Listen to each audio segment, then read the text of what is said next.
Hi friends, welcome to Neon Light channel. நான் உங்கள் லதா. நாம இன்னைக்கு 11th standard basic concepts of chemistry and chemical calculations. இந்த lessonsல ion electron method பார்க்க போறோம். இந்த லெசனோட கடைசி வீடியோ இது. இது வரைக்கும் இதுக்கு முன்னாடி இருக்கிற வீடியோ வேணும் அப்படின்னாக்கா நீங்கள் பிளேலிஸ்ட்டில் போய் பார்த்தீங்க அப்படின்னா எல்லா வீடியோஸும் உங்களுக்கு கிடைக்கும்.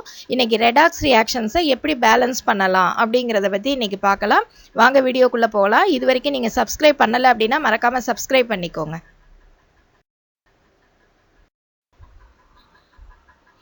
இன்னைக்கு நம்ம பார்க்க போகிற மெத்தட் வந்து ion electron method.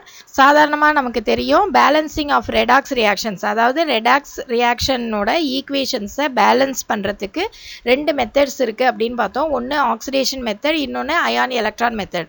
Oxidation method last வீடியோவில் நம்ம பார்த்துருக்கோம். அதோட லிங்க் வந்து கீழே டெஸ்கிரிப்ஷன்லேயும் கொடுக்குறேன். மேலே இருக்க ஐ பட்டனை நீங்கள் கிளிக் பண்ணாலும் அதோட லிங்க் வந்து உங்களுக்கு கிடைக்கும். இப்போ செகண்ட் மெத்தடான அயன் எலக்ட்ரான் மெத்தட் பற்றி பார்க்கலாம். இந்த மெத்தட் வந்து அயானிக் ரெடாக்ஸ் ரியாக்ஷன்ஸுக்கு மட்டுமே என்ன செய்கிறோம், யூஸ் பண்ணுறோம். இப்போ ரெடாக்ஸ் ரியாக்ஷன் ஈக்குவேஷன் சாதாரணமாக ஈக்குவேஷன் பண்ணும்போது நீங்கள் ஆக்சிடேஷன் மெத்தடை யூஸ் பண்ணுவீங்க. அயானிக் ரெடாக்ஸ் ரியாக்ஷன்ஸுக்கு மட்டும் இந்த அயான் எலக்ட்ரான் மெத்தடை நம்ம யூஸ் பண்ணுறோம். இதுலேயும் பார்த்தீங்க அப்படின்னாக்கா ஒரு மூணு விதமான ஸ்டெப்ஸ் இருக்குது. ஃபஸ்ட்டு என்ன செய்யணும்னா, நீங்கள் அந்த மெத்தடில் பார்த்த அதே ஸ்டெப்பு தான் இங்கே. என்ன ஸ்டெப் அப்படின்னா, ஆக்சிடேஷன் நம்பர் கான்செப்டை வச்சு நம்ம என்ன செய்யணும், ரியாக்டண்ட்டில் எது ஆக்சிடைஸ் ஆகுது எது ரிடக்ஷன் ஆகுது அப்படின்னு ஐடென்டிஃபை பண்ணணும். இதுதான் ஸ்டெப் 1. புரியுதா உங்களுக்கு? போன மெத்தடில் நம்ம பார்த்த மாதிரியே தான் ஆக்சிடேஷன் நம்பர் கான்செப்டை வச்சு நாம் ரியாக்டன்ஸில் ஆக்சிடேஷன் எது ஆகுது ரிடக்ஷன் எது ஆகுது அப்படின்னு ஐடென்டிஃபை பண்ணணும். இதுதான் உங்களுக்கு ஸ்டெப் 1. இப்போ ஸ்டெப் 2 பார்த்தீங்க அப்படின்னா என்னன்னாக்கா, இது நம்ம கண்டுபிடிச்சதுக்கு அப்புறம் இந்த ஆக்சிடேஷன் ரிடக்ஷன் ரியாக்ஷனை ரெண்டு ஹாஃப் ரியாக்ஷன்ஸாக நம்ம எழுதணும். என்ன செய்யணும், ரெண்டு ஹாஃப் ரியாக்ஷன்ஸாக எழுதணும். இதுக்கு ஒரு எக்ஸாம்பிள் பார்த்தீங்கன்னா உங்களுக்கு நல்லாவே புரியும். லாஸ்ட்டாக பார்த்த அதே எக்ஸாம்பிளை நம்ம அயான் எலக்ட்ரான் மெத்தடை வச்சு எப்படி பண்ணலாம் அப்படிங்கிறத பார்க்கலாம். இப்போ எக்ஸாம்பிள் பார்த்தீங்க அப்படின்னாக்கா, ஃபெரஸ் சல்ஃபேட்டை பொட்டாசியம் பெர்மாங்கனேட்டை வச்சு நம்ம ஆக்சிடைஸ் பண்ணும்போது நமக்கு என்ன கிடைக்குது, ஃபெரிக் சல்ஃபேட் கிடைக்குது. அதாவது ஃபெரஸ் சல்ஃபேட்லேருந்து ஃபெரிக் சல்ஃபேட் கிடைக்கிற ரியாக்ஷன் போன தடவை நம்ம பார்த்த அதே ரியாக்ஷன் தான் இது. இப்போ இதில் பார்த்தீங்க அப்படின்னாக்கா, இதை வந்து நம்ம என்ன செய்யணும், இதில் எது ஆக்சிடைஸ் ஆகுது எது ரிடக்ஷன் ஆகுது அப்படிங்கிறத ஃபஸ்ட்டு நம்ம தெரிஞ்சுக்கணும். இதில் பார்த்தீங்கன்னா ஆக்சிடேஷன் ரிடக்ஷனில் ஈடுபடக்கூடிய இது என்னென்ன அப்படின்னு பார்த்தீங்கன்னாக்கா, பொட்டாசியம் பெர்மாங்கனேட்டில் இருக்கக்கூடிய மேங்கனீஸும் அதே மாதிரி FeSO4 ஃபெரஸ் சல்ஃபேட்டில் இருக்கக்கூடிய அயனும் தான் உங்களுக்கு இதில் ஈடுபடும் இல்லையா? அது ரெண்டையும் நம்ம ஃபஸ்ட்டு ஐடென்டிஃபை பண்ணிக்கணும். அதோட ஆக்சிடேஷன் நம்பர்ஸ் வந்து நம்ம இதில் வந்து என்ன செஞ்சுக்கணும், நோட் பண்ணிக்கணும். அடுத்து என்ன செய்யணும் அப்படின்னாக்கா, இதை அயானிக் ஃபார்மில் இந்த ஈக்குவேஷனை நம்ம எழுதிக்கணும். அப்போ அயானிக் ஃபார்மில் எப்படி எழுதலாம், இது சாதாரணமாக உங்களுக்கு இந்த டவுட் வரலாம். நீங்கள் சாதாரணமாக ஒரு காம்பவுண்ட் இருக்குது அப்படின்னா அது அயானைஸ் ஆகும்போது அது எப்படி பிரியுமோ அதை தான் நம்ம என்னன்னு சொல்கிறோம், அயானிக் ஃபார்ம்னு சொல்கிறோம். அயானிக் ஃபார்மாக நீங்கள் எழுதிட்டு அதில் நமக்கு எந்த ஆக்சிடைஸ் ஆகுதோ அந்த காம்பவுண்ட் இருக்கிற அயானை மட்டும் நம்ம வச்சுக்கணும். அந்த மாதிரி தான் இதை எழுத போகிறோம். நீங்கள் அப்படியே பார்த்தீங்க அப்படின்னா புரியும். ஃபஸ்ட்டு எப்படி பிரியும்னு பார்க்கலாம். KMnO4 எடுத்துக்கிட்டிங்கன்னா, அதாவது பொட்டாசியம் பெர்மாங்கனேட் எடுத்துட்டிங்கன்னா K+MnO4- அப்படின்னு பிரியும். சரியா? FeSO4 எடுத்துக்கிட்டிங்கனாக்கா Fe2+ SO4 2- பிரியும். ஏன்னா இந்த இடத்துல FeSO4 எப்படி இருக்குது, 2+ இருக்கும் ஆக்சிடேஷன் ஸ்டேட்டில். இப்போ அடுத்து பார்த்தீங்க அப்படின்னாக்கா H2SO4 எப்படி பிரியும், H+SO4 2- பிரியும். இது ரியாக்டன்ஸ் சைடு. அதே மாதிரி ப்ராடக்ட் சைடு பார்த்தீங்கன்னா MnSO4ங்கிறது எப்படி பிரியும், Mn2+ SO4 2-. அதே மாதிரி Fe2SO4 thrice-னா Fe3+ SO4 2-. K2SO4னா K++SO4 2-. இந்த மாதிரி தான் என்ன செய்யும், அயானா இது வந்து பிரியும். இந்த மாதிரி நம்ம அயானிக் ஃபார்மில் இதை வந்து எழுத போகிறோம். இதை எப்படி எழுதலாங்கிறத பார்க்கலாம். இப்போ பாருங்கள், இந்த நம்ம அந்த எழுதின ஈக்குவேஷனோட அயானிக் ஃபார்ம் ரியாக்ஷன் இது. இப்போ உங்களுக்கு தெரியும், மேங்கனீஸ் இருக்கிறது தான் என்ன செய்யுது, அந்த காம்பவுண்ட் KMnO4 காம்பவுண்டில் இருக்க மேங்கனீஸ் செக்ஷன் தான் என்ன ஆகுது, ஆக்சிடேஷனோ ரிடக்ஷனோ ஆகக்கூடிய அந்த ரெண்டும் என்ன, அயனும் மேங்கனீஸும். அது மட்டும்தான் நம்ம எடுத்துக்கிறோம். அப்போ MnO4- அதை எடுத்துக்கிறோம், Fe2+ H+, ஏன்னா இது அசிடிக் மீடியத்தில் நடக்கிற ரியாக்ஷனுங்கிறதுனால H+ எடுத்துக்கிறோம். gives Mn2+ Fe3+ H2O. H2Oங்கிறது ஒரு நியூட்ரல். இப்போ இதில் பாருங்கள், எது ஆக்சிடைஸ் ஆகுது எது ரிடக்ஷன் ஆகுது, Fe2+லேருந்து Fe3+ போகிறது என்னது, ஆக்சிடேஷன். ஏன்னா எலக்ட்ரான் என்ன ஆகுது இந்த இடத்துல, எலக்ட்ரான் லாஸ் ஆகுது, அதனால இது ஆக்சிடேஷன். அதே மாதிரி Mnலேருந்து Mn2+ Mn+7லேருந்து Mn2+ மாறுது, இது வந்து என்னவாகுது, ரிடக்ஷன் ஆகுது. ஓகேவா?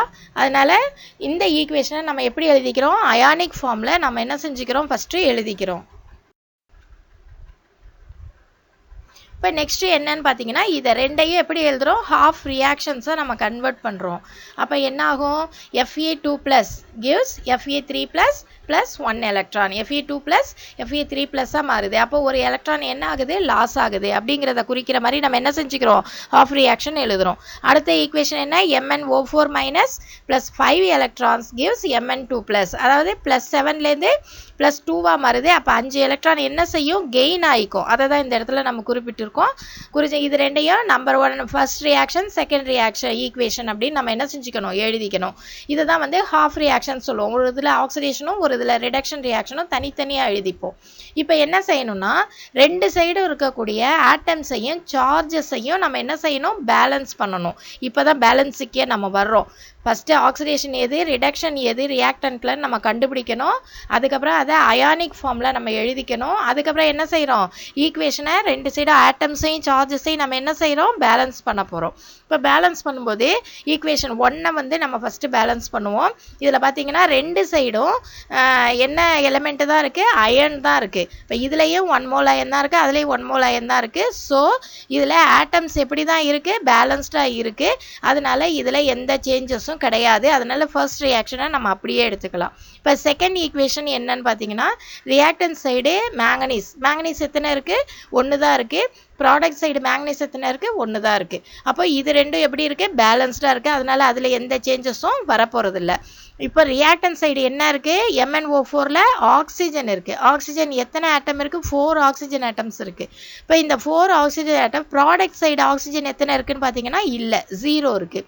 அப்போ இதை பேலன்ஸ் பண்ணுறதுக்கு என்ன செய்யணும், அப்போ ப்ராடக்ட் சைடு ஒரு 4 ஆக்சிஜன் வர மாதிரி எழுதணும்.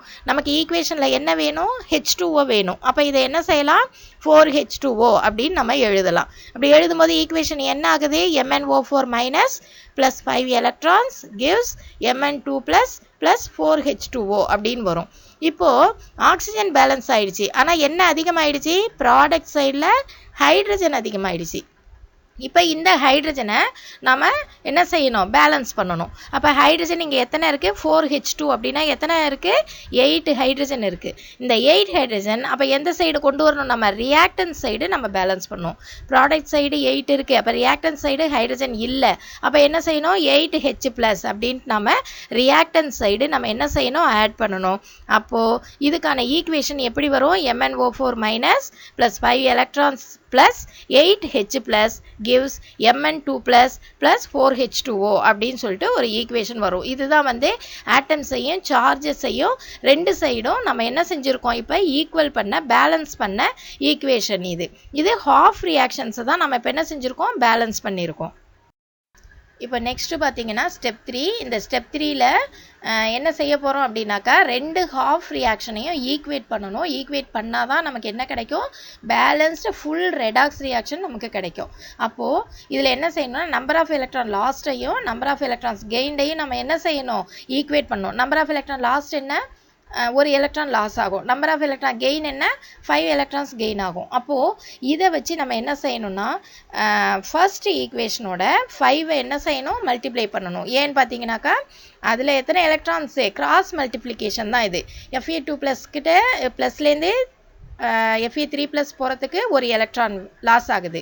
அதே அடுத்த ஈக்குவேஷனில் 5 எலக்ட்ரான்ஸ் கெயின் ஆகுது. இப்போ அங்கே ஒரு எலக்ட்ரான், இங்கே 5 எலக்ட்ரான். இதை என்ன செய்கிறோம், கிராஸ் மல்டிப்ளிகேஷன் பண்ணுறோம். அப்போது ஃபர்ஸ்ட் ஈக்குவேஷன் நம்ம வந்து 5ஆலையும், இந்த அடுத்த தேர்ட் ஈக்குவேஷன் ஒன்று கண்டுபிடிச்சோம் இல்லையா, அதை வந்து 1ஆலையும் மல்டிப்ளை பண்ணுறோம். பண்ணும்போது நமக்கு என்ன கிடைக்குதுன்னு பாருங்கள், 5 Fe2+ gives 5 Fe3 plus 5 electrons. ஏன்னா 5ஆல் என்ன செஞ்சுருக்கோம், மல்டிப்ளை பண்ணியிருக்கோம்.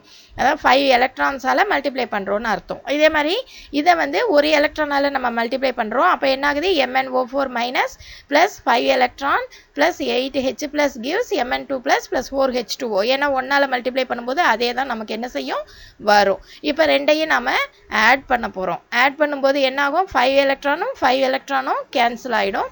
இப்போ மிச்சம் இருக்கிறத நம்ம எழுத போகிறோம். அப்போ என்ன ஆகும், 5Fe2 plus MnO4 minus plus 8H plus gives 5Fe3 plus Mn2 plus 4H2O.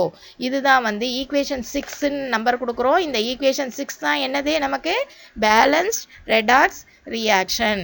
இந்த மாதிரி தான் நம்ம எந்த ஒரு ரியாக்ஷன் ரெடாக்ஸ் ரியாக்ஷனாக இருந்தாலும் அயான் எலக்ட்ரான் மெத்தடில் இந்த மாதிரி தான் நம்ம என்ன செய்யணும், பேலன்ஸ் பண்ணணும் அந்த ஈக்குவேஷனை.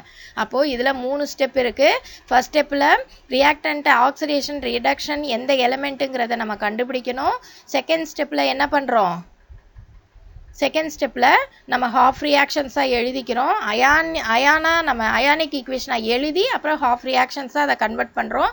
தேர்ட் ஸ்டெப்பில் பார்த்தீங்க அப்படின்னாக்கா எலக்ட்ரான்ஸை நம்ம என்ன செய்கிறோம், ஈக்குவல் பண்ணி அந்த 2 ஹாஃப் ரியாக்ஷன்ஸையும் நம்ம ஆட் பண்ணும்போது நமக்கு என்ன கிடைக்கும், பேலன்ஸ்டு ரெடாக்ஸ் ரியாக்ஷன் கிடைக்கும்.